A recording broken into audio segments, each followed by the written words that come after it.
नमस्कार, मैं हूं संतोष तिवारी। कश्मीर को आपने खराब किया, नहीं आपने खराब किया। आरोप प्रत्यारोपों का यह सिलसिला बदस्तूर है, उतना ही जितना पुराना कश्मीर का विवाद है। यह ऐसा सिलसिला है जिसके बाद राजनेता अपनी जिम्मेदारियों से बरी हो जाते हैं। तय नहीं हो पाता कि कश्मीर का असल गुनहगार आखिर है कौन। लेकिन यहां भी एक स्थिति बड़ी दिलचस्प बनती है। चुनाव से पहले हर कोई कहता है कि उसके पास कश्मीर समस्या का हल है, चुटकियों में समाधान कर लेंगे। लेकिन चुनाव के ठीक बाद वही बहाने जिनका जिक्र हमने ऊपर किया। सवाल एक और है कि इतिहास में क्यों जाना, वर्तमान में बेहतरीन कोशिश क्यों नहीं, एकजुट होकर कोशिश क्यों नहीं की जा रही। इन सवालों से आगे एक आखिरी सवाल और है कि क्या राजनीति को कश्मीर का जलते रहना मुफीद लगता है। आज बहस इसी मुद्दे पर।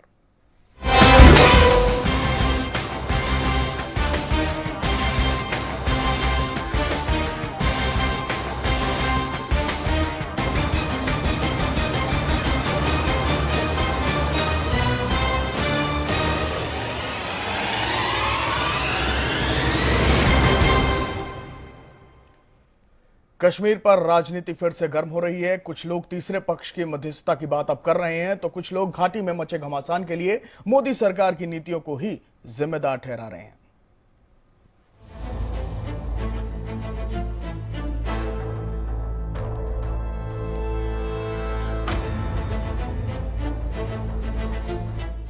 धरती का स्वर्ग नफरत की आग में जल रहा है, लेकिन सियासतदान उसमें भी सियासी रोटियां सेकने पर आमादा हैं। माना कि जिसके हाथ में हुकूमत है उसकी जवाबदेही ज्यादा है, लेकिन जिम्मेदारियां उनकी भी कम नहीं जो सत्ता के दावेदार और विपक्ष के पहरेदार हैं। काफी समय से कह रहा हूं कि नरेंद्र मोदी जी और एनडीए की पॉलिसीज ने जम्मू कश्मीर को जला दिया है। मगर जो कहा जा रहा है कि चाइना से, पाकिस्तान से, इन लोगों से कश्मीर का डिस्कशन होना चाहिए, मेरी राय है कि Kashmir is India and India is Kashmir. और ये हमारा इंटरनल मैटर है, ये हमारा इंटरनल बिजनेस है और इसमें किसी का कुछ लेना देना नहीं। ये सच है कि कश्मीर पर तीसरे पक्ष की दखलंदाजी को देश कभी कबूल नहीं करेगा। लिहाजा राहुल की इस बात में दम तो है, लेकिन उन्हीं के विचारों के संगी साथी न सिर्फ पाकिस्तान से बातचीत की वकालत कर रहे हैं, बल्कि दोस्त की भूमिका में तीसरे देश के मध्यस्थता को भी जायज ठहरा रहे हैं। ट्रंप ने खुद कहा कि I want to settle Kashmir problem.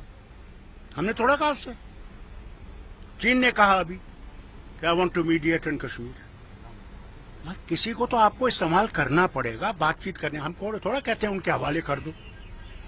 कोई रास्ता, अगर मेरा और आपका झगड़ा है, हम तय नहीं कर सकते, तो हम दोस्त को तो इस्तेमाल करते हैं। लेकिन बीजेपी ने भी फारूक अब्दुल्ला को उस शिमला समझौते की याद दिला दी, जिसमें ये साफ कहा गया था कि दोनों देश शांतिपूर्ण तरीके से विवाद का समाधान करेंगे। जाहिर है, ऐसे में आतंकवाद और फायरिंग के बीच पाकिस्तान से बातचीत करना हथियार डालने के समान होगा। शिमला समझौता है जिसमें बायलैटरल की बात है, लाहौर डिक्लेरेशन है उसमें बायलैटरल की बात है, ये सारी बातें जो एस्टैब्लिश्ड हैं। और एक ऐसा व्यक्ति जो चीफ मिनिस्टर रहा है और इस प्रकार की भाषा बोले।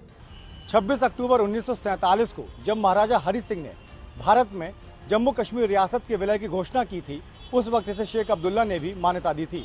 लेकिन उस वक्त कश्मीर में मौजूद पाकिस्तानी कबायलियों को सरहद से बाहर नहीं किया गया और बाद में इन्हीं कबीलों की मदद से पाकिस्तान ने भारत पर हमला किया था। इतना ही नहीं, 1971 की लड़ाई में भी जीती हुई जमीन को भी पाकिस्तान के हवाले कर दिया गया था।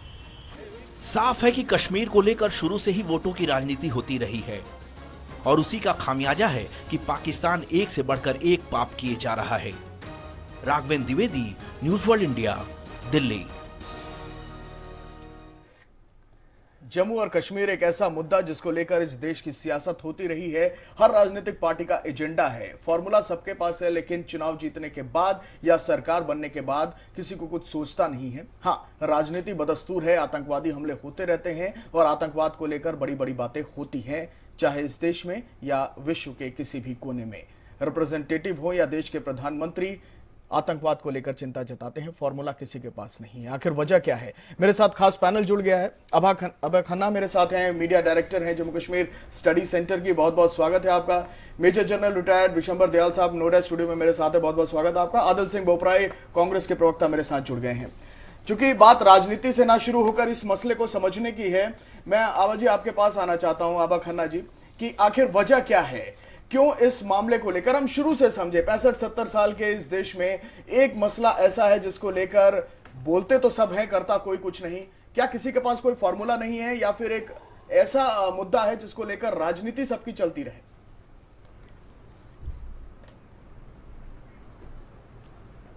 इसमें मेरा ये कहना है कि हम पुरानी बातें तो कितनी भी कर लें, मतलब उसका तो कोई अंत नहीं है। किसकी गलती थी, पिछले 70 साल में क्या क्या हुआ, बहुत कुछ हुआ जो नहीं होना चाहिए था, ये सच है। लेकिन हमारा कंसंट्रेशन, अगर हमें इसका कुछ समस्या का हल निकालना है तो आज की जो स्थिति है उसको समझते हुए उसमें से क्या हो सकता है वो करना चाहिए। समस्या सबसे बड़ी ये है कि वहाँ की आम जनता के साथ कभी किसी ने वार्तालाप नहीं किया। जिस समय पे शेख अब्दुल्ला की सरकार वहाँ बिठा दी गई, उस समय भी जनता क्या शेख अब्दुल्ला के साथ थी, समझने की बात है। कश्मीर, जम्मू कश्मीर राज्य का केवल मात्र 15% हिस्सा है। तो जो चीफ मिनिस्टर बने शुरू से ही उनका वर्चस्व सिर्फ एक छोटे से इलाके में था। सबसे बड़ा इलाका लद्दाख है, उसके बाद जम्मू है, फिर उसके बाद कश्मीर है, ऐसा। तो समस्या शुरू से यही है कि आम जनता से किसी ने पूछा नहीं। आम जनता, हमारा देखिए काम है रिसर्च का, हम वहाँ पे आते जाते रहते हैं, बहुत लोगों के साथ संपर्क में है। जो भी वहाँ गया है, या तो मीडिया बन के नहीं गया और पॉलिटिकल पार्टी का हिस्सा बन के नहीं गया, उसके वो अगर बात करता है जनता के साथ तो क्लियर फीलिंग यही आती है कि जनता पूरी तरह से भारत के साथ है, लेकिन आतंकवादियों के कहर से त्रस्त है और अलगाववादियों की जो पॉलिटिक्स है उससे परेशान है वो। और वो भी चाहती है कि उसको एक पूरी तरह से जिसको कहते हैं ना नॉर्मल लाइफ जीने की आज़ादी मिले। आज़ादी उनको भारत से नहीं चाहिए, आज़ादी उनको इन सब गोलियों से, इस तरह की पॉलिटिक्स से चाहिए। तो मैं तो देखिए, हम लोग पॉलिटिकल नहीं है, हम पॉलिटिकल बात नहीं करते। हम आपसे बस इस मुद्दे को समझना चाह रहे हैं, क्योंकि इस मुद्दे को लेकर राजनीति होती है। आप बिल्कुल जो बात कह रही हैं बिल्कुल ठीक कह रही हैं ये, लेकिन इस कोर प्रॉब्लम को कोई समझ नहीं रहा है, राजनीति हो रही है। मेरे साथ बीजेपी के प्रवक्ता आरपी सिंह साहब भी जुड़ गए हैं। आरपी सिंह जी, बहुत बहुत स्वागत है आपका। कश्मीर मुद्दे को लेकर हमेशा राजनीति हुई है और अब इसके लिए जिम्मेदारी तय की जा रही है। ऐसा नहीं है कि ये जिम्मेदारी पहली बार तय की जा रही है। विशंबर जी, आप तो एक सेना को रिप्रेजेंट कर चुके हैं, आपने इन हालातों को बड़े करीब से देखा है। ये जो जिम्मेदारी थोपने की बात है, ये क्या सिर्फ ऐसी बात है कि एक दूसरे के ऊपर आप छींटाकछी करते रहिए, परिस्थितियां जो कि तो बनी रहे, हालात चुनाव तक बने रहे और हमको जहां तहां फायदा मिलता रहे? देखिए संतोष, मैं जो राजनीतिक टिप्पणियां हैं उन पर किसी किस्म की टिप्पणी नहीं करना चाहूँगा। मैं एक सैनिक हूँ और जम्मू एंड कश्मीर के हालात से काफ़ी अच्छी तरह वाकिफ़ हूँ। बिल्कुल। और उसके इतिहास से काफ़ी अच्छी तरह राजनेताओं से ज़्यादा तो सैनिक वाकिफ़ हैं। हम वाकिफ़ हैं और मैं राजनेताओं की भाषा में नहीं फंसना चाहूँगा, क्योंकि देश में आवश्यकता राजनीति, जम्मू एंड कश्मीर के मसले पर राजनीति की आवश्यकता नहीं है। जम्मू एंड कश्मीर के मसले पर शुरू से हालात के साथ हमारी, अगर आप 1947 से अगर पूरा इतिहास पढ़े, जो अभी आबाजी बताने की कोशिश कर रही थी, तो आप देखेंगे हर फैसले में कहीं ना कहीं मजबूरी है। बिल्कुल राइट। वो महाराजा जो थे, उन्होंने कोई अपने आप 1947 15 अगस्त से पहले जब बाकी स्टेट्स इंडिया को ज्वाइन कर रहे थे, उन्होंने अपनी मर्जी से ज्वाइन नहीं किया था। ठीक। उन्होंने भी किसी बंधन में, किसी मजबूरी में भारत का पक्ष लिया था। तो ये जो है, ये सिलसिला चलता रहा 1987 तक, जब वहां पे टेररिज्म ने, जो जियाउल हक जी की सरकार थी पाकिस्तान में, उनका एक मुद्दा था कि पॉलिटिकली इस प्रॉब्लम को सॉल्व नहीं कर सकता कश्मीरी, इसमें जिहाद लाइएगा, इसमें टेररिज्म लाइएगा। और उसके बाद ये पूरा का पूरा जम्मू एंड कश्मीर का जो ढांचा है, ये टेररिज्म डिसाइडेड, स्पॉन्सर्ड था। जियाउल हक टाइम में तो पॉलिसी बन गई थी, पॉलिसी, इट स्टेट पॉलिसी थी और एक्सटेंशन ऑफ उनकी आर्मी थी। तो उसके तहत ये जब उन्होंने यहाँ टेररिज्म स्टार्ट किया, तब से लेके आज तक टेररिज्म के फेजेस रहे हैं। इस टेररिज्म में कभी उतार आया है, कभी चढ़ाव आया है, लेकिन टेररिज्म वहां जिंदा रहा है। और आज जो हमारी आवश्यकता, और मैं ये कहता हूं कि जो कमजोर संतान है वो कहते हैं कि हमारे पूर्वजों ने ये नहीं किया, जो अच्छी संतान है, जैसे आबा जी कह रहे थे, उन्हें ज्यादा ये नहीं कहना चाहिए कि हमारे पूर्वजों ने वो किया जो उनसे बनता था उस हालात में। आज हमारा मुल्क कहां पे खड़ा है, आज हमारे देश की क्या शक्ति है, आज हमारी क्या स्ट्रेंथ है नेशन की, उसके हिसाब से हमें जम्मू एंड कश्मीर का भविष्य, इसमें कोई शक की बात नहीं। आज देखो 2 स्टेटमेंट हैं जो कि कितनी मतलब चिंताजनक कह लो या कितनी कॉन्फ्लिक्टिंग है। एक स्टेटमेंट है जो कि हमारी जो बेसिक बुनियाद है शिमला समझौते में, फारूक अब्दुल्ला साहब भूल गए, चीफ मिनिस्टर रहे हैं, हर एग्रीमेंट में उनका या उनके पिताजी का या उन लोगों का हाथ रहा है, लेकिन उन्होंने एक ऐसी स्टेटमेंट दी है जो कि मैं समझता हूं हर चीज को। लेकिन राहुल गांधी ने एक ऐसी स्टेटमेंट दी है जो शिमला समझौते से बढ़कर है। उन्होंने कहा कोई दो पक्षीय नहीं है, ये सिंगल सवाल देश का है, कश्मीर हमारा अंग है, भारत और कश्मीर में किसी मतलब उन्होंने पाकिस्तान से डायलॉग भी रूल आउट कर दिया। अगर वो इस बात को समझते और इस मुद्दे से काम करना चाहते तो बहुत अच्छी उन्होंने स्टेटमेंट दी। एक पॉलिटिकल डिबेट भी ओपन कर लेते हैं, क्योंकि हमारे साथ दोनों राष्ट्रीय पार्टी के प्रवक्ता जुड़े हुए हैं, आदिल सिंह साहब और आरपी सिंह साहब। चूंकि राहुल गांधी जी ने स्टेटमेंट दिया है तो शुरुआत आदिल जी आपसे ही होगी कि एक ऐसा स्टेटमेंट अब प्रधानमंत्री को जिम्मेदार ठहराना, उनकी नीतियों को जिम्मेदार ठहराना, तो अगर राजनीतिक तौर पर इसको समझें तो मनमोहन सिंह जी के टाइम पर भी कोई अच्छा काम जम्मू कश्मीर में हो नहीं रहा था। उस समय भी आतंकवादी हमले हो रहे थे, बिरयानी डिप्लोमेसी चल रही थी, लेकिन आतंकवादी हमले तय थे। ये एक जो दोषारोपण है, एक आरोप प्रत्यारोप का एक जो दौर है, ये क्यों नहीं रुक जाता? एक देश के तहत क्यों नहीं हम सीमा की समस्याओं को या जम्मू कश्मीर को डील करते? देखिए भाई साहब, तिवारी साहब, सबसे पहले तो मैं ये कहना चाहूँगा कि जो कश्मीर है हिंदुस्तान का एक बहुत अहम हिस्सा है और इस पे कोई दो राय नहीं है। ये हमारी बड़ी कंसिस्टेंट पोजीशन है, पहली बात। दूसरी बात, आप देखिए 2013-2014 जब कांग्रेस की सरकार थी और अब का आप वातावरण देखेंगे कश्मीर में तो बहुत बहुत बहुत बदलाव हुआ है वातावरण में। मैं आपको कई जो भारत सरकार के आंकड़े हैं वो आपके सामने और आपके दर्शकों को बताना चाहूँगा कि पिछले 30 महीनों में लगभग 300 से ज्यादा हमारे जवान और सिक्योरिटी पर्सनल। सर सोल्यूशन बताइए ना। 300 से ज्यादा आंकड़े सबके पास है। लगभग 1300 से आंकड़े इंटरनेट मैं बता रहा हूं, पहले मुझे बैकग्राउंड आपने पूरा क्लियर है सर, सबको 1947 से क्लियर है। आपने देखिए, हम इस पर राजनीति नहीं कर रहे हैं, हम ये कह रहे हैं कि जो बयानबाजी हो रही है ये एक देश के तहत होनी चाहिए, इंडिया के साथ, भारत के साथ, लेकिन एक दूसरे के ऊपर दोषारोपण कब तक? मेरा सवाल सीधा है, आंकड़ों में मत उलझाइए किसी को। ये आंकड़े इंटरनेट पर भी हैं, ये आंकड़े हर जगह हैं। देखिए भाई साहब, जो आज सिचुएशन इतनी बदतर हुई है ये एनडीए और मोदी साहब की सरकार की गलत नीतियों के कारण हुई है। ये समझना बहुत जरूरी है। अरे तिवारी साहब, मेरी बात 2013 में कैसी स्थिति थी? बहुत बेहतर स्थिति थी। टूरिज्म था, उधर इंडस्ट्री आ रही थी, लोगों को रोजगार के साधन मिल रहे थे। 2012 में देखिए, 2013 में देखिए, 2014 में देखिए, पर जब से भाजपा सरकार आई है सिचुएशन बदतर हुई है और ये आंकड़ों को आप नजरअंदाज नहीं कर सकते। अगर आपने एक ऑब्जेक्टिव असेसमेंट करना है तिवारी साहब, एक ऑब्जेक्टिव असेसमेंट, बीजेपी के जैसे रेटरिक और फॉल्स ब्रवाडो में नहीं हमें जाना चाहिए। अगर एक ऑब्जेक्टिव असेसमेंट करना है जो 2012, 13 और 14 की स्थिति थी और जो अब की स्थिति है, उसके पैरामीटर्स को देखना जरूरी है। आज कश्मीर में एक भय का वातावरण है, एक असुरक्षा का वातावरण है। कश्मीर में स्कूल बंद है, कश्मीर में यूनिवर्सिटी बंद है, कश्मीर के नौजवान लड़के सड़कों पे हैं, लड़कियां सड़कों पे हैं। एक ऐसा वातावरण है कि एक वॉर लाइक सिचुएशन बनी हुई है, जो हम नहीं कह रहे, ये भारत सरकार के वित्त मंत्री और रक्षा मंत्री ने आप कहा है कि एक वॉर लाइक सिचुएशन कश्मीर में बनी हुई है। तो अगर सत्ता आपके पास है तो अकाउंटेबिलिटी भी तो आपकी होगी। जरूरत है भारत सरकार को कि एक कोहेसिव नीति लेके आए कश्मीर के लिए। कश्मीर हिंदुस्तान का ताज है तिवारी साहब, कश्मीर हिंदुस्तान का ताज है, हमारी एकता का प्रतीक है। भारत सरकार, मोदी सरकार की जिम्मेवारी है, ये सेंटर में भी है, स्टेट में भी है, इनकी जिम्मेवारी है कि नॉर्मलसी लेके आए। आज एक एलियनेशन का वातावरण है, एक चैज़म है, जो कहते हैं कि भारत और कश्मीर के जो वासी एक चैज़म फील कर रहे हैं। ये इसलिए हो रहा है कि आप इंगेज नहीं कर रहे। उधर के जो भटके हुए लड़के हैं उनके साथ आप बात कीजिए, उन्हें बताइए कि हम आपकी भलाई चाहते हैं।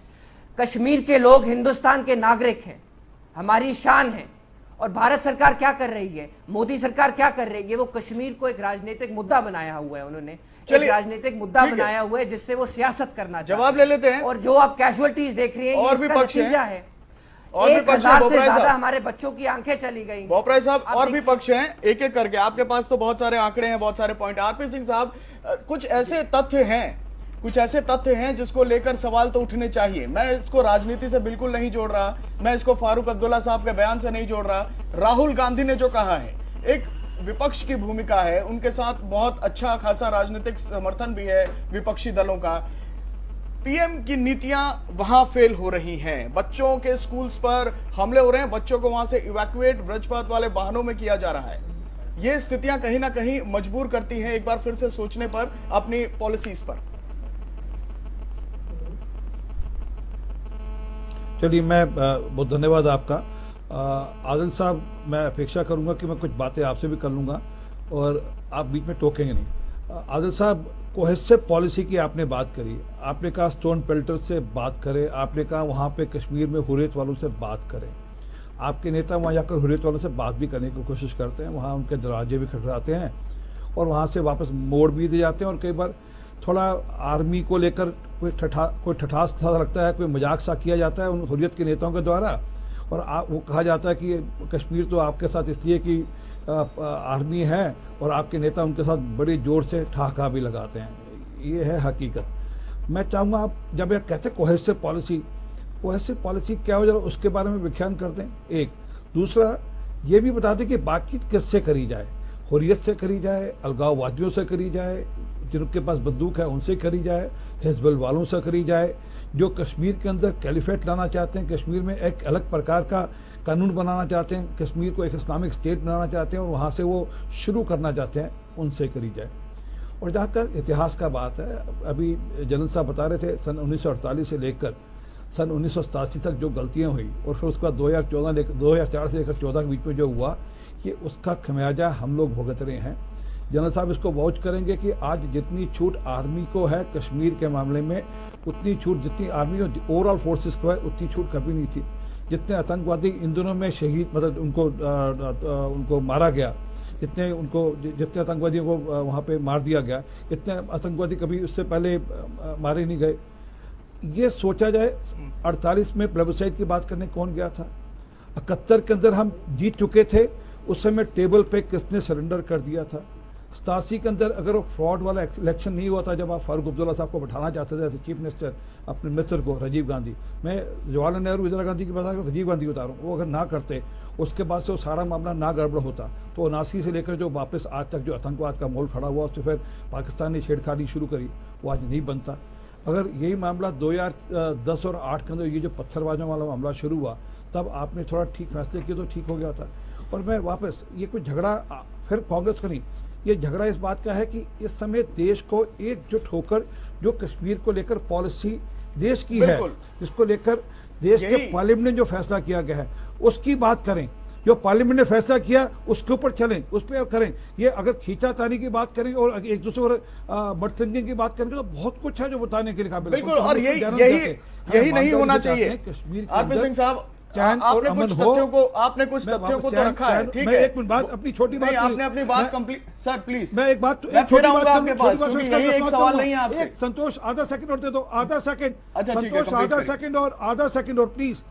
हम चाहते हैं, हम ईमानदारी से चाहते हैं कि कश्मीर का मसला हल हो, परंतु मैं वापस बड़ा स्पष्ट कर रहा हूँ, हम पाकिस्तान से तब तक बात नहीं करेंगे जब तक वो आतंकवाद को देश में भेजना वापस बंद नहीं करेगा। ये तो क्लियर कट स्टैंड है। हुर्रियत वालों से बिल्कुल बात नहीं करेंगे, क्योंकि वो बिल्कुल हुर्रियत वालों से बिल्कुल बातचीत नहीं करेंगे जब तक वो देश को, भारत के विधान को नहीं मानेंगे। भारत के विधान को जिससे बातचीत करनी है, मैं चाहता हूँ राहुल गांधी क्यों नहीं जाते वहाँ कश्मीर में, और जरा एक हफ्ता 10 दिन जाकर बैठ जाएं, बोले आओ भैया बात करेंगे, देखिए किससे कौन बात करता है और कितनी बात हो पाती है। चलिए ठीक है, हमको भी राजनीति से इतर, इनके मनीशंकर अय्यर जाते हैं, इनके बाकी राजनीति से इतर, सर राजनीति से इतर हो रही है। राजनीति ये गलत है, बिल्कुल राजनीति नहीं, मैं तो सुझाव दे रहा हूँ, जाए ना, वो चाह रहे हैं राजनीति होनी चाहिए। राजनीति तो ऐसी, राजनीति को तो बदनाम कर दिया गया, बातचीत करें। राजनीति को तो बदनाम कर दिया गया है। राजनीति तो होती है कि इश्यूज को पब्लिक डोमेन में लाने के लिए, यहां तो व्यक्तिगत तौर पर सत्ता के लिए, व्यक्तिगत तौर पर पार्टी को लाभ दिलाने के लिए, वोट बैंक हासिल करने के लिए राजनीति का गलत इस्तेमाल हो रहा है। राजनीति अच्छी करिए, सियासत अच्छी होनी चाहिए और देश तभी आगे बढ़ेगा। आभा जी, आप हाथ भी खड़ा कर रही थी, लेकिन मेरा सवाल आपसे यही है कि कुछ ऐसे इश्यूज हैं, अगर हम इसको पब्लिक सेंटिमेंट से जोड़ कर देखते हैं जम्मू कश्मीर की, तो वहां कुछ ऐसे भी लोग हैं, कुछ भटके हुए लोग हैं, कुछ गुमराह लोग हैं, बच्चे हैं जो पत्थर फेंकते हैं सेना पर जो उनकी मदद करती है। ऐसे हालात राजनीतिक तौर पर पैदा हुए हैं, ये हालात वहां पर भारत के दूसरे राज्यों की जो ग्रोथ है उसको लेकर वहां के लोगों में एक गुस्सा है, एक निराशा है। मैं आपकी सवाल का जवाब दूंगी, लेकिन पहले जिसके लिए मैंने अपनी उंगली खड़ी की थी मैं वो बताना चाहूंगी कि मैं क्या कहना चाह रही थी। वो इसके साथ रिलेटेड ही है।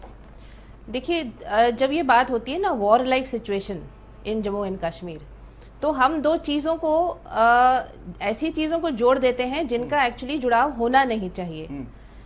एक देखिए, आर्मी का रोल दो तरह का है जम्मू एंड कश्मीर में, और वो दोनों रोल अलग अलग हैं। एक रोल है बॉर्डर्स को सिक्योर करना, तो बॉर्डर्स तो आर्मी पूरा बॉर्डर सिक्योर करती है, फिर वो चाहे राजस्थान से लगा हुआ हो, चाहे नॉर्थ ईस्ट से लगा हुआ हो, चाहे जम्मू कश्मीर से लगा हुआ हो, आर्मी का काम है वो, ठीक है जी। तो बॉर्डर सिक्योरिटी बेसिक उनका काम है। दूसरा जो उनका वहां पे जम्मू कश्मीर में उनका जो काम है वो है anti insurgency operations. Anti insurgency operations का लॉ एंड ऑर्डर की स्थिति से कोई लेना देना नहीं है। Anti insurgency operations, anti terrorist operations, जब से टेररिज्म जम्मू कश्मीर में आया है आर्मी तब से ये ऑपरेशंस कर रही है। मेरे ख्याल से मेजर जनरल मेरे बात से वाकिफ होंगे, वो भी जरूर बताएं।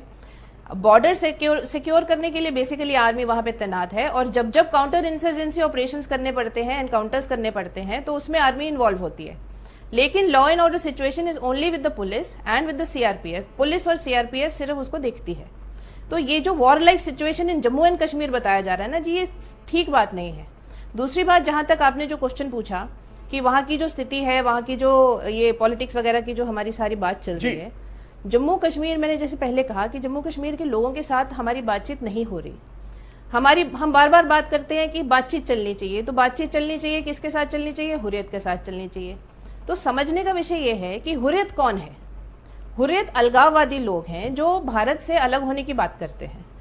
तो अलगाववादी लोगों की जो पक्ष है, क्या उनसे हमें बात करनी है या उन लोगों से बात करनी है? जनता का वहां पे इस समय समस्या क्या है कि सिविल सोसाइटी नाम की चीज नहीं है। अलगाववादियों को शह किसने दी? सिविल सोसाइटी नाम की चीज इस समय कश्मीर में अलगाववादियों को शह तो पिछली सरकारें देती रही है। इस सरकार, देखिए हम पॉलिटिक्स की बात नहीं करते, मैं फैक्ट्स की बात कर रही हूँ। इस सरकार ने एक बात तो अच्छी डेफिनेटली की है कि हुर्रियत से, अलगाववादियों से बातचीत बंद की है। ये जो आपके सामने स्थिति दिख रही है ना जी मीडिया के थ्रू कि वहां पे पत्थरबाजी हो रही है, वहां पे, ये झल्लाहट है।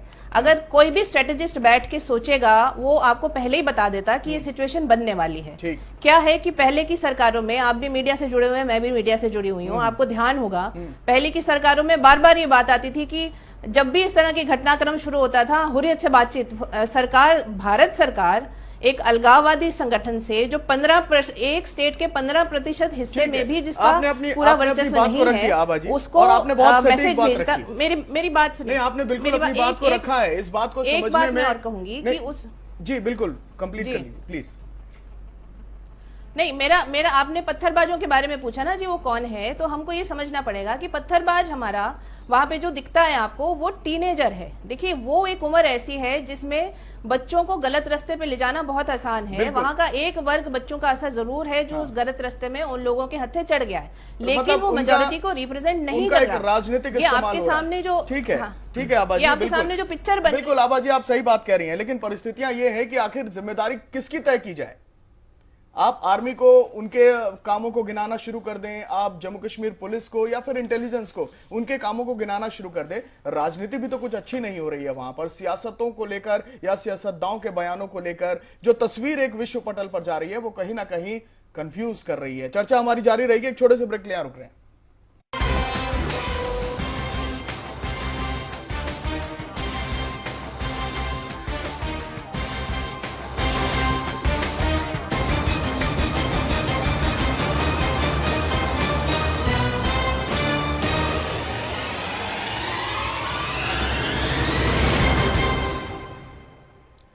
देश देख रहा है कश्मीर का गुनहगार कौन है और ये तय करने की स्थिति अब आ गई है, लेकिन यहां जवाबदेही किसकी है इसको लेकर ही एक लंबा दौर चल जाता है बयानों का और स्थितियां बिगड़ जाती हैं। हम अपने में ही एकजुट नहीं हैं। आपको लगता है मेजर जनरल साहब, बिशंबर साहब, कि हम लोग अपने में ही एकजुट नहीं हैं और ये परिस्थितियां ऐसे पनप जाती हैं? जो आज फारूक अब्दुल्ला साहब ने बोला, ये तो भारत का स्टैंड नहीं है जो वो कह रहे हैं।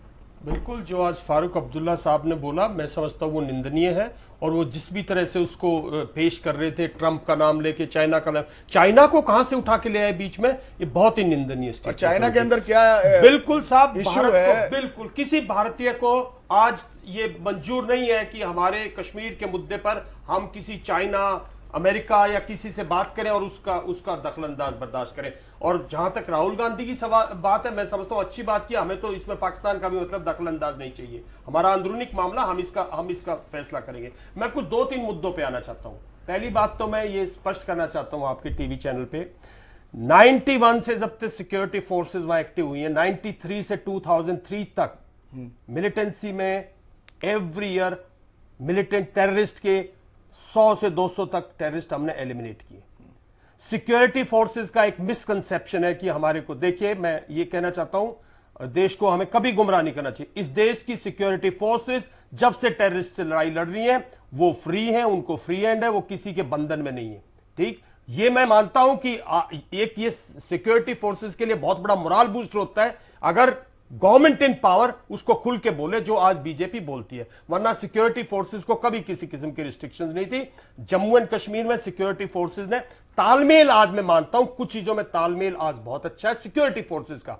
जहां तक सिक्योरिटी फोर्सेस की बात है, आज के दिन सिक्योरिटी फोर्सेस के ऑपरेशन में तालमेल है, सिक्योरिटी, सीआरपीएफ में, पुलिस में, आर्मी के अंदर, जो कि बहुत जरूरी है, जो कहीं ना कहीं हमारी जो मैकेनिज्म है उसको शो करता है।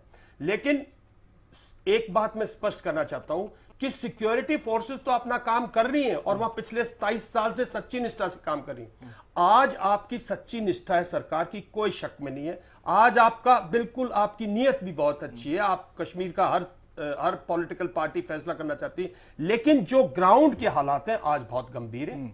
देखिए, जो आईएसआई की प्लान है वो कश्मीर में टेररिज्म के खिलाफ लड़ाई, Indian security forces versus terrorist को वो Indian security forces versus people करना चाहती है। और कई हद तक जिस तरह से आप हर टेररिस्ट को जब हम एलिमिनेट करते हैं, उसके पीछे जितने लंबे जनाजे बढ़ते जा रहे हैं, जिस तरह से वहां का माहौल बढ़ता जा रहा है, मैं समझता हूं वहां सिक्योरिटी फोर्सेस अपना काम कर रही हैं। लेकिन जो लोकल गवर्नमेंट है, पॉलिटिकल पार्टीज का फेलियर जो है। लोकल, बिल्कुल पॉलिटिकल पॉलिटिकल वर्कर्स हैं, वो क्यों नहीं निकलते इसको चेक करने के लिए? वो वोट मांगने निकलते हैं। जब तक आप देखिए, आप टेररिस्ट है तो आपकी सिक्योरिटी फोर्सेस, हिंदुस्तान की सिक्योरिटी फोर्सेस, मैं इस बिलीव का हूं कि आईएसआई के साथ अगर सीरिया में उतार दी जाए, इराक में उतार दी जाए, तो हम उनको हरा सकते हैं। लेकिन जहां तक टेररिज्म है, winning of hearts and minds है, उसके लिए देखिए सरकार का काम है। हार्ट्स एंड माइंड्स की विनिंग में हमने, सेना ने बहुत बड़ा हाथ, आबाजी जानती है हमारा कितना बड़ा प्रोग्राम चला था वहां पे।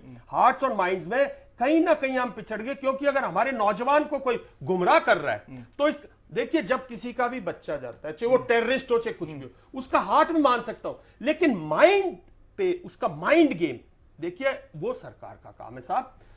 हमारी पॉलिसीज अच्छी हैं, सब कुछ है, उसके बावजूद भी अगर लोकली आपके ओवरग्राउंड वर्कर्स, अगर आप शय नहीं दे, अगर आज की लोकल गवर्नमेंट शय नहीं दे, तो ओवरग्राउंड वर्कर्स दौड़ने चाहिए ना। ओवरग्राउंड वर्कर्स तो आज सरकारी गाड़ियों में घूम रहे। अगर आज की सरकार शय नहीं दे, तो जो वहां के जो सपोर्टर्स हैं इनके, जो जनाजे में उतरते हैं, उनका कौन जिम्मेवार? कोई तो जिम्मेवारी ले। वो जितना काम सिक्योरिटी फोर्सेस करती हैं, उसको लोकल गवर्नमेंट का फेलियर जो है वो न्यूट्रलाइज करते हैं। पॉलिटिकल पार्टीज को भी उनका समय मिलना चाहिए। आरपी सिंह साहब मेरे साथ हैं, बोपराय साहब मेरे साथ हैं।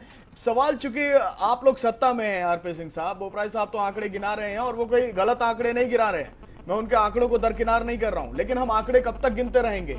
सवाल तो यही है। और जवाबदेही से बचना, जो कुर्सी पर है सर वो तो जवाब देगा। आरपी सिंह साहब, मेरा सवाल आपसे यह है कि सेंटर में आपकी सरकार, जम्मू कश्मीर में आपकी सरकार, और जवाब खोज रहे हैं आप विपक्ष के से, ऐसा क्यों?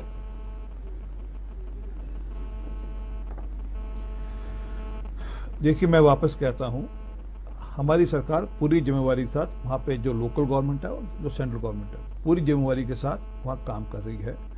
जनरल साहब कह रहे हैं कि फौज को पूरी छूट मिली, परंतु फौज के साथ जिस प्रकार का व्यवहार इस समय विपक्ष कर रहा है, फौज के आर्मी जनरल के बारे में जिस प्रकार की भाषा विपक्ष इस्तेमाल करता है, हम उनको जवाब देते हैं आरपी साहब, हम उसको कंडम करता हूं, मैं उनको कंडम करता हूं साहब। अरे सुनिए मैं उनको बहुत बुरी तरह कंडम करता हूं। संतोष जी एक मिनट बात सुनिए, उसको सरकारों पे मत डालो सर। मैं आपके कंडम आपके सर सुन लीजिए, हम उनको बहुत जूते सर सुन मारते हैं लीजिए, साहब, बात हमारी सुन पर्सनल मैं पूरी लाइफ बात में सुन मिल जाए फिर तो आप हम अपनी उनको बर्दाश्त ना करें। सर जनरल साहब पर वापस समझिए, आप ये बात तो मानेंगे कि जितनी फ्रीडम, जितनी सपोर्ट, अच्छा चलिए फ्रीडम वर्ड, जितनी सपोर्ट इस समय आर्मी को, इस समय फोर्सेस को सरकार की है, अभी हाल में, अच्छा आप बताइए, आप तो फौज में रहे हैं, 2004 से लेकर 2014 तक कितने आर्म्स खरीदे गए? अभी पिछले 3 साल में कितनी छूट मिली है? आरपी सिंह साहब, मैं डिफेंस प्रोक्योरमेंट पॉलिसी पे नहीं जाना चाहता, मैं प्रोक्योरमेंट ऑफ हथियार गिनाऊंगा तो मैं इधर दूसरा मुद्दा शुरू होगा। मैं वापस, मेरी बात पूरी होने दे। जनरल साहब मेरी इंतजार सुन लीजिए, फिर आप सर, इशू ये है कि आर्मी को आज पूरी छूट है, फोर्सेस को पूरी छूट है, नीचे माहौल तब खड़ा होगा जब वहां पर एक बार शांति होगी। लद्दाख में दिक्कत नहीं है, कारगिल में मेरा दिक्कत यही नहीं, मुद्दा है जम्मू में कि दिक्कत नहीं सिक्योरिटी है। फोर्सेस 93 कश्मीर के 60 आरआर बटालियन 1991 टू 1995 किसकी सरकार थी? सरकार थी साहब कांग्रेस की। मैं कांग्रेस के पक्ष में नहीं बोल रहा हूं यहां, सरकार थी साहब देश में मौनी बाबा की। उन्होंने जो किया, उस प्रधानमंत्री ने 60 आरआर बटालियन जो दी, आज भी जेएंडके में उन्हीं 60 आरआर बटालियन के मॉल से जो बहन आभा बोल रही थी कि वो ऑलमोस्ट आपको जो लॉ एंड ऑर्डर है उसमें मदद कर रही है। तो ऐसा नहीं है कि छूट नहीं थी, ऐसे मत गुमराह कीजिए। जो हम बात कह रहे हैं वो स्पष्ट है। सिक्योरिटी फोर्स, मैं मानता हूं जैसे आज हमारी सरकार खुल के बोलती है सिक्योरिटी फोर्सेस के पक्ष में, उससे सिक्योरिटी फोर्सेस का मोराल बढ़ता है, वो अच्छी बात है, हम तो कह रहे हैं साहब। लेकिन ये कह देना कि सिक्योरिटी फोर्सेस को टाइट थी, पहले ये नहीं था वो नहीं था, गलत है साहब। क्योंकि शहादत दी है साहब लोगों ने 91 से, जिन्होंने 2014 तक शहादत दी हो, किसके इशारे पे दी है? उनकी भी तो परिवार है, उनके भी पक्ष में भी तो बोलिए। सरकारों के बीच में मत डालिए ना इस दौर को मत बांटिए। 1987 से 2017 का जो दौर है जम्मू एंड कश्मीर का, कृपा करके सरकारों में मत बांटिए। सरकारों में बांटेंगे तो आप उलझ जाएंगे।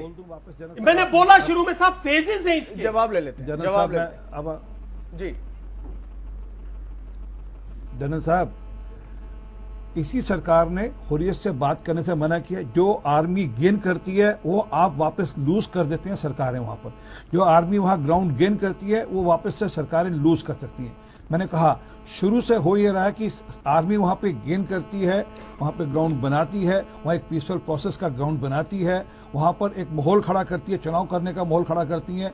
ये जो चुनाव होते हैं वहां पे एक माहौल खड़ा किया जाता है। पहले आर्मी उसकी चिंता करती है वहां से टेररिस्ट को वहां से निकाला जाए, वहां पे एक अमन शांति हो, उसके बाद वो माहौल बनता है। परंतु हुआ यह है कि वो आर्मी ने गेन किया और उसको वापस से सरकारों ने लूज किया। वो 87 हो, 89 हो, वापस उसका लगातार आज भी अगर सरकार, आज की सरकार उदाहरण के लिए, एक मिनट सुन लीजिए, अरे वापस जनरल साहब वापस सुन लीजिए सर, बात सुन लीजिए ना। अगर आज की सरकार वापस से हम हुर्रियत से बात करना शुरू करेंगे जी, हम हुर्रियत वालों के साथ टेबल पर जाकर चर्चा करेंगे तो कैसा माहौल बनेगा, कैसा मॉरल रहेगा आर्मी का, बता दीजिए। बड़ी अच्छी बात है, हम सरकार कैसा माहौल रहेगा आर्मी के साथ, वहाँ पे कैसा मॉरल रहेगा आर्मी का। ठीक है सर, वापस सुनिए सर, सुनिए सर, यही तो फर्क, यही तो कह रहा हूं, यही जो चीज अब जो आज जो बीज पड़ रहे हैं ये आगे कई साल जाकर काम आएंगे सर, ये आगे कई साल जाकर काम आएंगे। आज जब हम कहते हैं कि जब तक आतंकवाद का माहौल रहेगा, जब तक आतंकवाद आतंकी भेजते रहेंगे, जब तक हम बातचीत नहीं करेंगे पाकिस्तान के साथ, यही जाकर आगे माहौल काम आएगा। और तो पाकिस्तान लगातार ये लड़ाई, अब ये भी माने कि लड़ाई इस बात की नहीं कि कश्मीरियत की लड़ाई है, ये लड़ाई आज कैलिफेट की है, ये वहां पर इस्लामिक राज वहां पर एस्टेब्लिश करने की लड़ाई वहां पर। आदिल सिंह बोपराय साहब, इस प्रकार की फोर्सेस पिछले कुछ सालों से लगातार काम कर रही हैं। आरपी सिंह साहब, मैं लौटूंगा आपके पास, आदिल भी है, मेरे पास और भी पैनलिस्ट हैं। आदिल साहब, मेरा एक सवाल है आपसे, और ये सवाल आरपी सिंह के सवालों का जवाब नहीं होना चाहिए। अगर आप जवाब दे रहे हैं तो इस समय आपको देश देख रहा है। मेरा सवाल यह है कि आपके एक बहुत अच्छे एलाई हैं नेशनल कॉन्फ्रेंस, बिल्कुल, वो जब कोई ऐसा अटपटा बयान देते हैं वो देश के साथ कभी नहीं खड़े रहते हैं, फारूक अब्दुल्ला साहब। अब वो कहते हैं कि अमेरिका से बात करिए, कि वो मध्यस्थता करे, चीन से बात करिए, दो दोस्तों की लड़ाई होती है तो तीसरे को इन्वॉल्व करिए। ये ऐसा क्यों है? वो आपके अलाई हैं, आप उनको समझाइए कि आप सिर्फ उनसे चुनावी फायदा लेना चाहते हैं। कीजिए, डिसोसिएट कीजिए, क्रिटिसाइज कीजिए साहब। जो फारूक अब्दुल्ला साहब ने बयान दिया है कांग्रेस को चाहिए क्रिटिसाइज, डिसोसिएट कीजिए। अवसर देंगे तिवारी साहब आप? मैं निवेदन करूंगा जनरल साहब, आप प्लीज जवाब दीजिए। बोलने का अवसर दीजिए। देखिए, इस आपके सवाल से पहले जवाब दे रहा हूं मैं। आपके सवाल से पहले बस इस 30 सेकंड की मैं टिप्पणी करना चाहता हूं कि यही भारतीय जनता पार्टी की दुविधा है कि ये हमारी सेना के योगदान और बल पे राजनीति खेलती है। अब भारतीय जनता पार्टी को सिलेक्टिव एमनीजिया है। मैंने बताना चाहूंगा, याद कराना चाहूंगा कि LK अडवाणी जब डेप्यूटी प्राइम मिनिस्टर थे, अडवाणी साहब, और होम मिनिस्टर थे देश के, 2004 में उन्होंने हुर्रियत और सेपरेटिस्ट के साथ दिल्ली में एक मीटिंग की थी, 1.5 घंटे की मीटिंग, सबको पता है। पर RP सिंह जी साहब जान के इसे ब्राशांडर तो कापिट कर रहे हैं। उसके बाद पॉलिसी बदल गई, आपकी तरफ से हो सकती है। ये बात कहते सर्जिकल स्ट्राइक नहीं हुई, कांग्रेस के नेता कहते सर्जिकल स्ट्राइक नहीं हुई। RP सिंह जी, मैं थोड़े जब तुसी बोल नेता वाला का मजाक उड़ाते हैं आर्मी का, लोकल गुमराह करना जवाब देने लीजिए, उनका टाइम मैं थोड़ा इंटरप्ट कर सकते हैं, इतना फायदा नहीं होना। मनुष्य पे रहिए, जाके आर्मी का मजाक उड़ाते हैं। RP सिंह साहब प्लीज। RP सिंह जी, बाकिया ਨੂੰ ਬੋਲਣ ਦਾ ਅਵਸਰ ਦੇ ਦਿਓ, ਬਾਕਿਆ ਨੂੰ ਬੋਲਣ ਦਾ ਅਵਸਰ ਦੇ ਦਿਓ। ਜੇ ਤੁਸੀਂ ਇਹਦੇ ਨਾਲ ਕੋਈ फायदा नहीं होने वाला, बाकिया ਨੂੰ ਬੋਲਣ ਦਾ अवसर दे दो। तीसरी बात, ये भी तत्व है, आप अपना रिकॉर्ड देख सकते हैं। 2015 में VK सिंह साहब जो राज्य मंत्री हैं विदेश मंत्रालय में, इन्होंने एक राज्यसभा में स्टेटमेंट दी थी कि जो सेपरेटिस्ट हैं हिंदुस्तानी सिटीजन हैं और जिन्हें चाहे मिल सकते हैं, इन्हें अनुमति है, जिन्हें चाहे, 2015 की बात है, वो मिल सकते हैं। ये तीसरी बात। अब मैं जो आपने मुझे क्वेश्चन पूछा उसका मैं जवाब देता हूं। नेशनल कॉन्फ्रेंस बीजेपी के भी अलायंस पार्टनर है और as far as Congress party रहे हैं पहले NDA 1 में। जैसे कांग्रेस जब तक जैसे कांग्रेस पार्टी का सवाल है, कांग्रेस पार्टी का सवाल है, हम बड़ा स्पष्ट तौर से कह दें, मैं स्पष्ट तौर से कह दूं, कांग्रेस पार्टी कोई थर्ड पार्टी इंटरफेरेंस या इंटरवेंशन के हक में नहीं। सर फारूक जी को समझाइए ना, हमारा इंटरनल प्रॉब्लम है और ये हमें ही इसका समझौता इसको सॉल्व करना है। अगर फारूक अब्दुल्ला साहब कांग्रेस के मेंबर नहीं है, अगर उनका उनकी कोई निजी राय है इसके साथ हम नहीं सहमत हैं, हम फारूक अब्दुल्ला साहब के साथ नहीं सहमत है, मैं स्पष्ट तौर में कह रहा हूँ, स्पष्ट तौर में कह रहा हूँ। ये अलग पार्टी के लीडर है, उनकी निजी ओपिनियन है। कोई निजी ओपिनियन नहीं है। आज का माहौल देखिए, सांसद है वो। क्या निजी ओपिनियन साहब? आज का माहौल देखिए, देश आज कश्मीर के अंदर all out war security forces ने कर रखी है। हर पॉलिटिकल पार्टी का जिम्मेवारी बनती है और जो इस पर चूक करता है आज के दिन आपके साथ चाइना वो कुछ ना कुछ करना चाहता है। आज दुनिया देख रही है आपको। इस माहौल में एक एक्स चीफ मिनिस्टर, एक अगर आपके अलाइड है, मैं समझता हूं इसको आप लोग अगर इस तरह से टालोगे, ये तो क्रिटिसिज्म नहीं है, तो डिसोसिएशन है। किसी भी पॉलिटिकल पार्टी को जनरल साहब मैं आपके उमर को डिसोसिएट करना चाहिए अपने फादर के साथ। ये गलत बात है। जनरल साहब मैं आपके सेंटिमेंट के साथ बिल्कुल सहमत हूं। सर ये पर मैं आपको याद दिलाऊंगा, आदिल साहब दिक्कत इसकी है कि आपने पहले ही उसको टोका, यही जब उसने कहा कि क्या जो अफजल गुरु को कहती थी कि इसे फांसी पे ना चढ़ाओ, यही PDP और मुफ्ती मोहम्मद शहीद मैडम थी जो कहती थी कि सेपरेटिस्ट से बात करो। आज ये देश को गुमराह कर रही है। भारतीय जनता पार्टी हमारी सेना के बल पे राजनीति खेलती है और इन्होंने कश्मीर के मुद्दे को एक राजनीतिक और सियासत मुद्दा बनाया है। इसके कारण कश्मीर की स्थिति आज बदतर हो रही है। हर रोज हमारे जवान शहीद हो रहे हैं, हर रोज हमारे सिविलियन शहीद हो रहे हैं। ये हमारे लिए दुख की बात है, हमारे लिए पीड़ा की बात है और भारतीय जनता पार्टी इस पर राजनीति खेलती है। लड़ाई को नहीं समझा पा रहे, पॉलिसी क्या है? अगर भारतीय जनता पार्टी ये बड़े दुख की बात है आदिल जी, नहीं ला सकती तो इस्तीफा दे, ये कश्मीर में इस्तीफा दे और हम सरकार को संभालेंगे और नॉर्मल से लेके आएंगे। कुछ भी बोलने को नहीं है, ये स्टेटमेंट बर्बाद कर जाएगी। ये फारूक अब्दुल्ला की स्टेटमेंट दूरों तक जाएगी। पाकिस्तान के पास तो कोई मुद्दा ही नहीं बचा हुआ बोलने के लिए। पाकिस्तान दुनिया के सामने नंगा हो चुका है। बिल्कुल सहमत नहीं है। तो फिर आप बिल्कुल सहमत तो इस पे कार्रवाई कीजिए। हम चाहते हैं पॉलिटिकल पार्टी है और हमेशा रहेगा जो देश के कश्मीर मुद्दे से, जो देश हमारे देश का कश्मीर मुद्दा एक है कि सारी पार्टी मानती है कश्मीर हमारा अंग है, सब मानते हैं, हर कश्मीरी हिंदुस्तानी है, सब मानते हैं। लेकिन इस पे जो जंग है, इसकी जो लड़ाई है, उस वक्त पे अगर कोई भी गुमराह करता है देश को और उसकी और ऐसा लीडर जिसकी बात दूर तक जाएगी, जो आज पाकिस्तान के पास तो मसला ही एक बारूद दे दिया आपने जनरल साहब, यही तो बात है कि राजनीतिक पार्टियां इसको समझने को तैयार नहीं है। तो इसी का खंडन से नहीं बात बनेगी। हम यही बात कह रहे हैं आज। इस डिबेट का बिल्कुल लाइन यही है कि कश्मीर का गुनहगार कौन है। हर साल, हर महीने, सालों साल राजनीतिक पार्टियों ने ऐसे ऐसे बयान दिए, ऐसी ऐसी पॉलिसीज बनाई जो कहीं ना कहीं उस स्टेट को फेल करती गई। और आज इस मुहाने पर जम्मू कश्मीर खड़ा है जहां के बच्चे पत्थर उठा रहे हैं।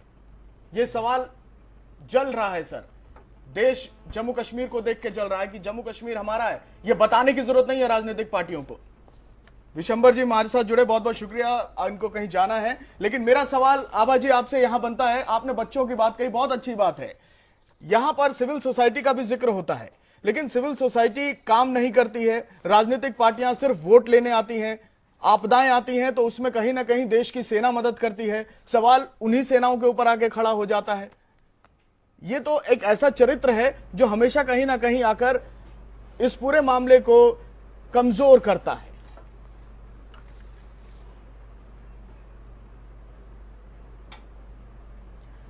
संतोष जी, मेरा एक सुझाव है, किसी समय एक डिबेट ऐसी भी होनी चाहिए, एक चर्चा, एक डिस्कशन ऐसी होनी चाहिए जिसमें जो आपके पैनलिस्ट हैं वो जरा महीना 2 महीना बिना बताए किसी को ग्राउंड पे रह के आए, आम लोगों के साथ चर्चा करके आए, रह कर आए। उनको ना सच्चाई पता चलेगी जम्मू कश्मीर की। जम्मू कश्मीर पूरा जो स्टेट है उसको अलग अलग इलाकों में जाकर आए। उसमें समस्या क्या है कि यहाँ पे मैंने बताया ना, एसी ऑफिसेज में, स्टूडियोज में बैठ के बात करना बहुत आसान है, समस्या कुछ और है। देखिए, हुर्रियत की झल्लाहट इस समय इसलिए है कि उससे कोई बार्गेन नहीं कर रहा। इस तरह की सिचुएशन जो आपको लॉ एंड ऑर्डर सिचुएशन दिखाई देती है, बार बार खड़ी नहीं, मैं जो बता रही हूँ आपको, देखिए वहां पे एक नेक्सस है। ये हम लोग हमेशा बोलते हैं, कश्मीर में एक नेक्सस है। वहां की सारे जो तंत्र हैं इकट्ठा मिले हुए हैं। वहां का जो टेररिज्म है वो एक इंडस्ट्री है। आपको ये बात समझना पड़ेगा। टेररिज्म के कारण वहां पे जो पैसा आता है, बाहर से आता है, चाहे वो पाकिस्तान हो, चाहे वो बाहर के दूसरे देश, ऐसी ताकतें हो, वो पैसा इसलिए भेजती हैं कि भारत को किसी ना किसी तरह से कमजोर करना है, कमजोर रखना है। वो पैसा टेररिज्म के कारण आता है और वो पैसा टेररिज्म के कारण बहुत से तंत्रों में बंटता है। मैं उन तंत्रों का नाम भी लूंगी आपके सामने। और वो पैसा बहुत कुछ भारत सरकार के थ्रू पहले आता था जब ये बार्गेनिंग होती थी।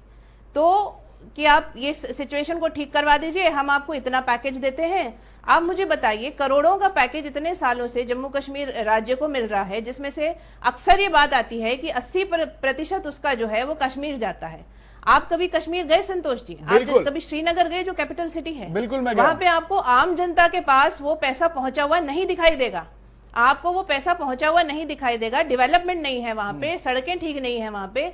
पिछले 14 साल से मेरा जुड़ाव जम्मू कश्मीर से ग्राउंड से पिछले 14 साल से 2002 में मैं गई थी सबसे पहले वहां पे। आबाजी वो जो स्थिति 2002 में थी और जो स्थिति आज है, आपको कोई इंफ्रास्ट्रक्चर नहीं मिलता। आप बिल्कुल आबाजी, आपकी बात से मैं असहमत बिल्कुल नहीं हूं। क्लास है जिसके जेब में जाता है। एक मिनट संतोष जी, मैं नाम लेना चाहूंगी वो कौन कौन से तंत्र आपने ग्राउंड पे काम किया है, आप इस समय रिप्रेजेंट कर रही हैं वहां से जम्मू कश्मीर को।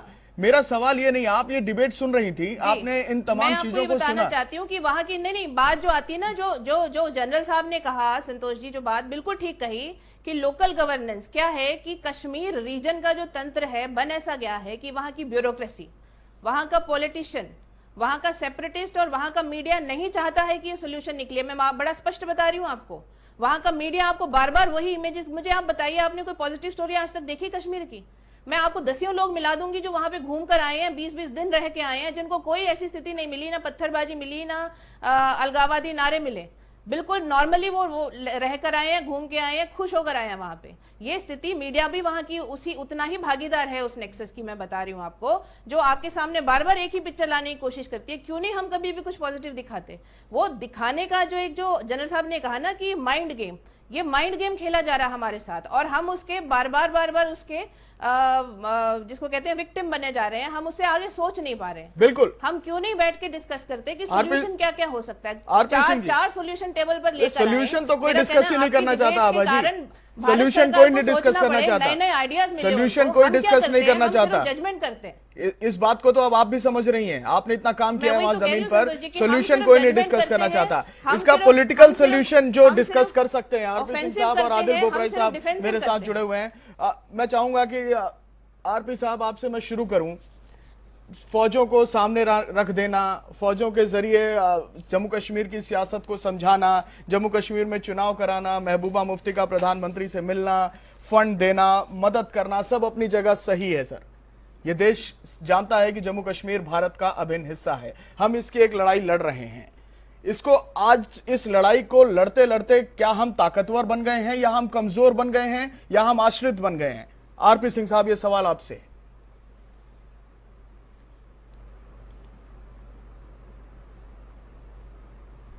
और है, कुल मिलाकर 3.5 डिस्ट्रिक्ट का इशू है। बाकी कश्मीर में शांति है, कश्मीर में मतलब जम्मू कश्मीर लद्दाख पूरा कहना, और कश्मीर में भी शांति है काफी हिस्से में। सर घाटी में शांति आप कह रहे हैं? सुना होगा गुलबर्ग में एक अरे सर सुन लीजिए, आप बिल्कुल सुन लीजिए, आपने ध्यान से खबर पढ़ी हो। गुलबर्ग के अंदर अभी चार लोग मर गए क्योंकि वो ऊपर जा रहे थे, रोप टूट गई, वो गाड़ी टूट गई वाली।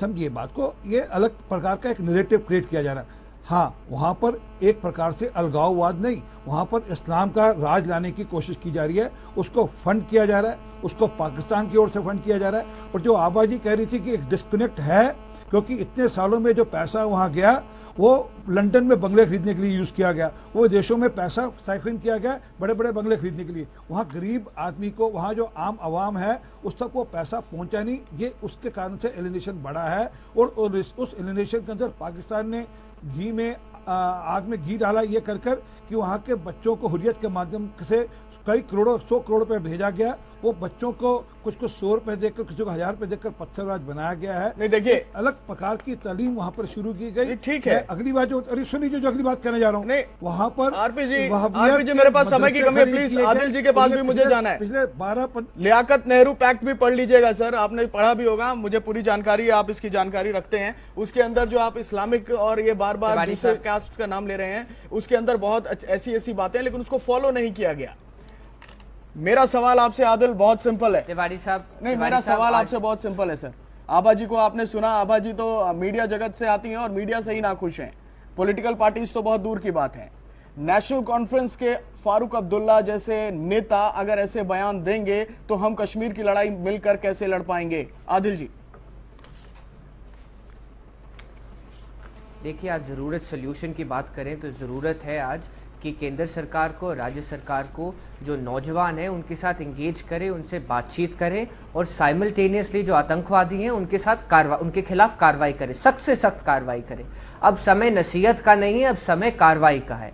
और अगर भारतीय जनता पार्टी और मोदी साहब ये नहीं जानते कि कश्मीर में वो किसके साथ बात करे और किसको एंगेज करे, तो मेरा ये मानना है कि उनको सरकार में रहने का और हक नहीं है और वो इस्तीफा दे दे। अगर राज्य और सेंटर में होने के बावजूद उन्हें ये भी नहीं पता कि किससे बातचीत करें और किससे एंगेज करें, तो इन्हें इस्तीफा दे देना चाहिए। इनकी कोई अथॉरिटी नहीं है। अगर इतनी बुरी तरह वो असफल रहे हैं तो उनका मेरे ख्याल से सरकार में रहने का कोई और फायदा नहीं है। कश्मीर की स्थिति बहुत गंभीर है, स्थितियां गंभीर हैं, स्थितियां गंभीर हैं, कश्मीर जल रहा है और ये देश देख रहा है, देश देख रहा है कि कश्मीर जल रहा है और स्थितियां कितनी गंभीर हैं। और राजनीतिक पार्टियां कश्मीर को लेकर, जम्मू कश्मीर को लेकर कितनी गंभीर हैं, आज इस छोटी सी बहस में जरूर लोगों को समझ आया होगा। लेकिन तस्वीर साफ है, भारत खड़ा है, अपनी लड़ाई लड़ रहा है। राजनीतिक पार्टियों को जरूरत है कि एकजुट हो, समाज के लोग और इस देश की जनता तो हमेशा से भारत सरकार के साथ रही है। बहुत बहुत शुक्रिया आरपी सिंह साहब, बहुत बहुत शुक्रिया आदिल सिंह बोपराई साहब। हमारे साथ आभा खन्ना गुप्ता भी जुड़ी थी, निदेशक जम्मू कश्मीर स्टडी सेंटर की, बहुत बहुत शुक्रिया।